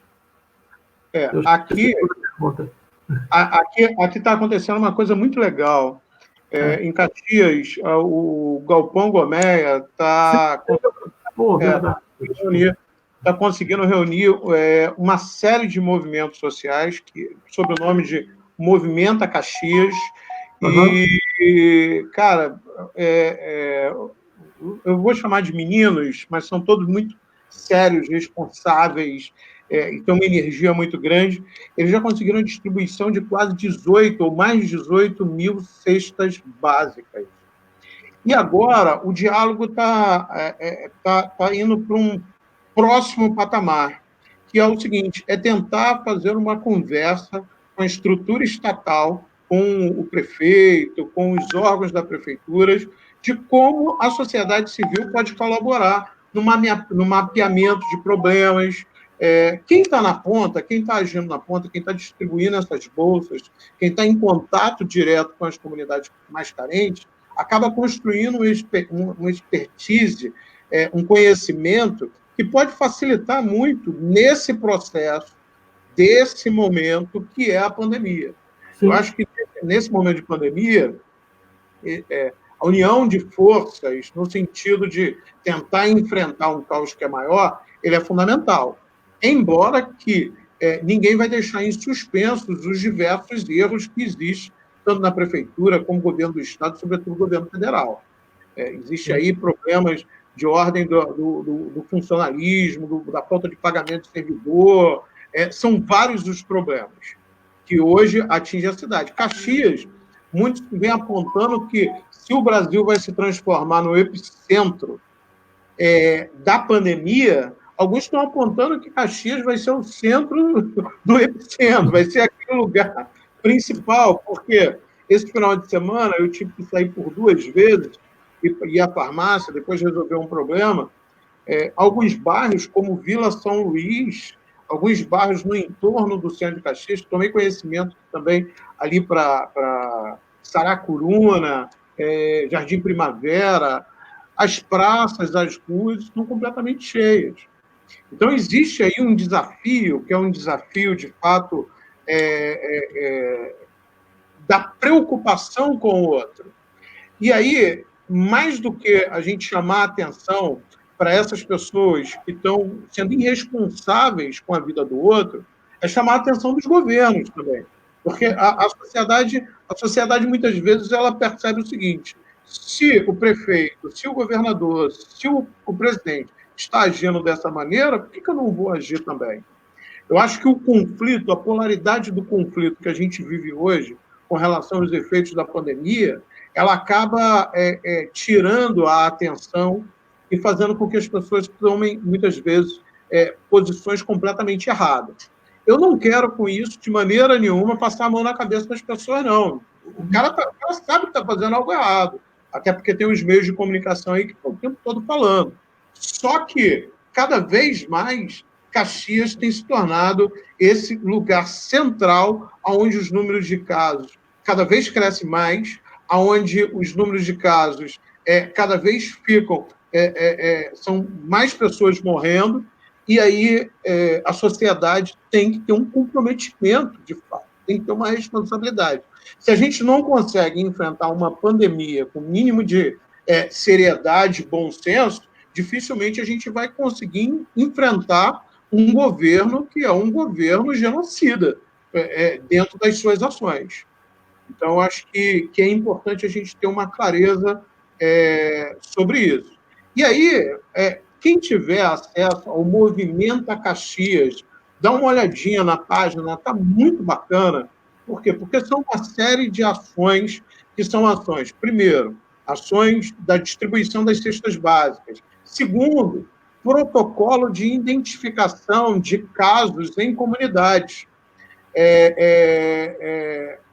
Com parcerias com comunidades de São Paulo, com experiências de outros estados, cada vez mais você tem mobilizado pessoas para falar o seguinte: a gente consegue identificar as pessoas que estão com temperatura mais alta, parece que tem uma máquina que se o sujeito fazer o exame com ela, você consegue antecipar em 7 dias a seriedade do caso. Então, a gente precisa mobilizar a sociedade para enfrentar um momento de guerra igual a esse.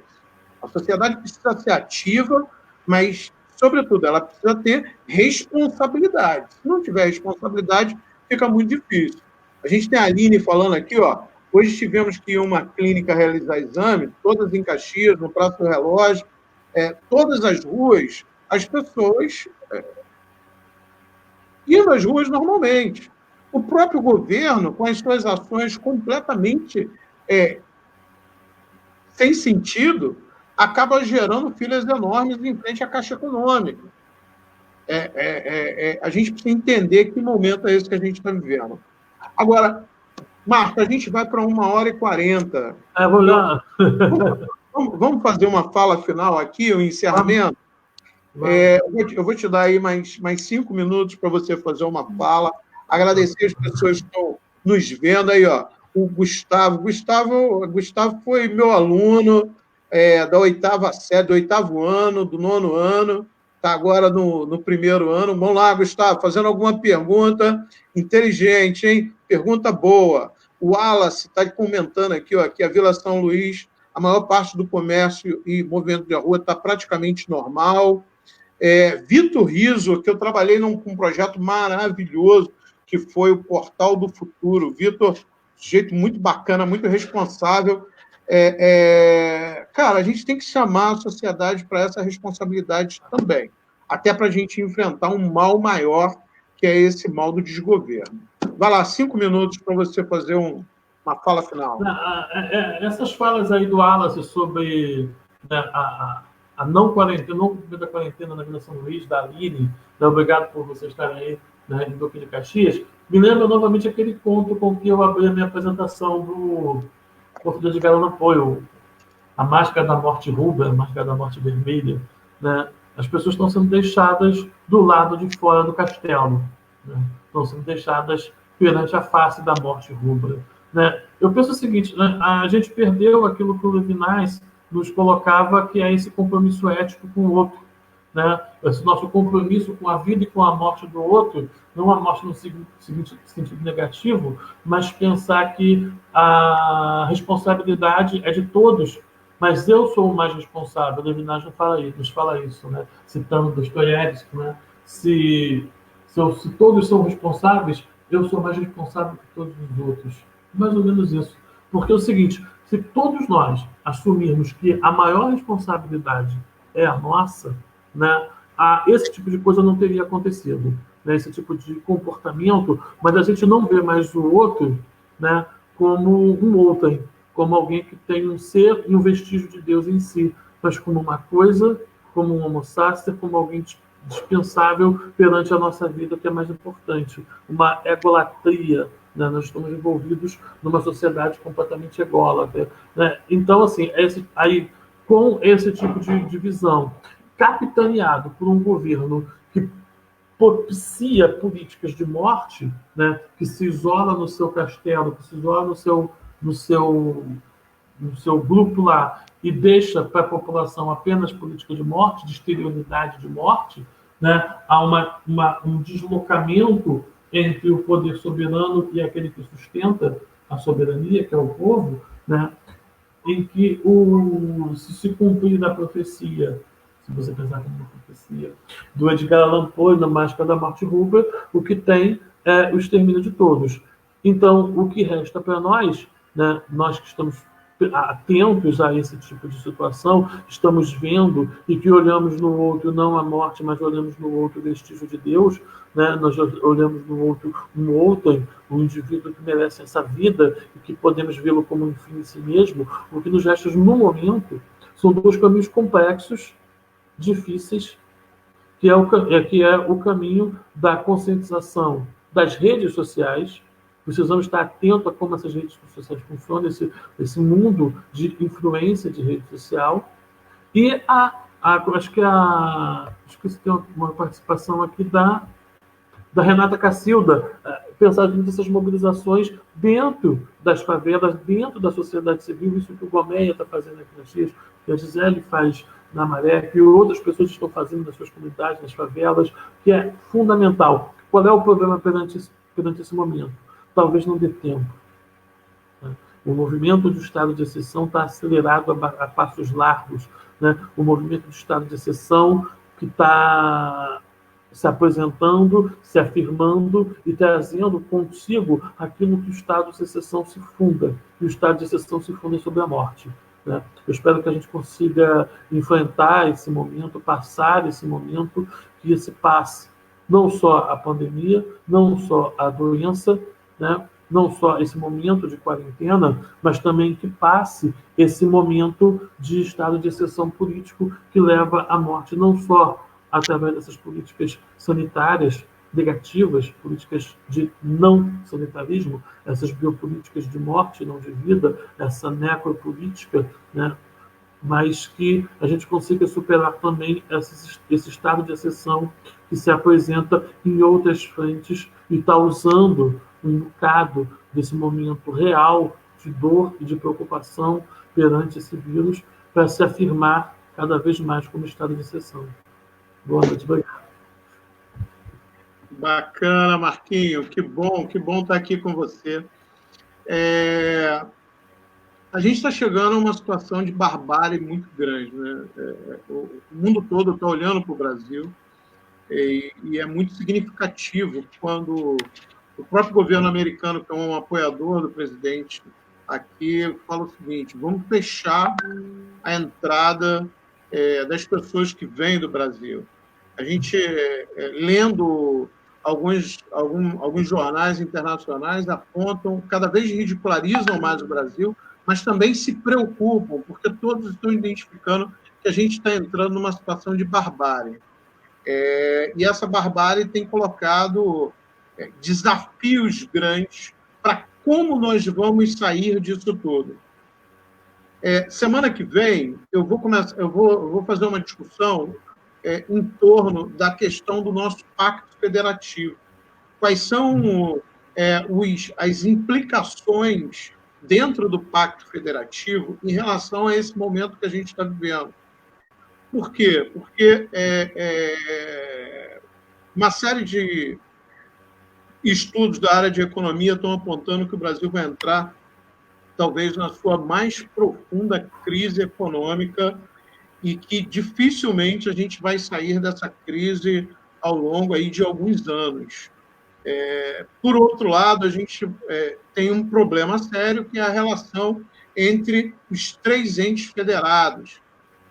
Por que problema? Porque municípios e estados estão funcionando sem conseguir gerar os seus recursos, cada vez dependem mais do governo federal, e o governo federal, como todos estão vendo, completamente perdido. Então, a gente está entrando num processo de barbárie que tocam várias frentes.